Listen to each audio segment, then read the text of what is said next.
Hello అండి.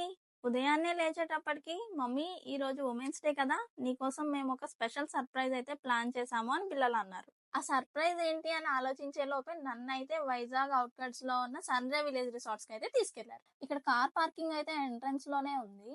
ఈ resort మొత్తము 350 ఎకర్స్. సో, ఎక్కడి నుంచి ఎక్కడికి ట్రావెల్ చేయాలి అన్న మన కోసం స్పెషల్ బగ్గీస్ అయితే అవైలబుల్ ఉంటాయి. మనమైతే ఫస్ట్ మెయిన్ ఆఫీస్‌లోకైతే ఎంటర్ అయిపోయాము. ఆఫీస్‌లోకి ఎంటర్ అవ్వగానే రైట్ సైడ్‌లో ఇండోర్ గేమ్స్ అయితే కనిపించాయి.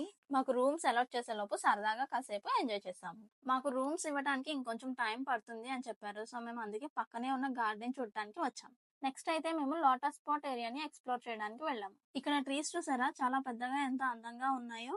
ఈ పాండ్ లో చాలా రకాల ఫిషెస్ అయితే ఉన్నాయి. మనం ఈవినింగ్ 4:30కి వస్తే వీటికి మన హ్యాండ్స్ తో ఫీడ్ చేయొచ్చు. ఈ ఫిష్ చూసారా దీనికి ఎంత పెద్ద తోక ఉందో. ఇది పట్టుకుందాం అనే లోపు పక్కన వాళ్ళు చాలా డేంజరస్ అన్నారు. అన్ని తాబేళ్లు వాటర్ లో ఆడుతుంటే ఈ ఒక్క తాబేలు మాత్రం పైకెక్కి మనతో ఏదో మాట్లాడుతున్నట్టు అనిపిస్తుంది. ఈ ఫిష్ పాండ్ పక్కనే ర్యాబిట్ హౌస్ కూడా ఉంది. మా చిట్టి అయితే ర్యాబిట్ కావాలి అని ఏడుస్తుందని ఆవిడైతే తీసిచ్చారు. నెక్స్ట్ మేము ఏం చేసాము అనేది పార్ట్ 2 లో అప్లోడ్ చేస్తాము. అంతవరకు వెయిట్ చేయండి.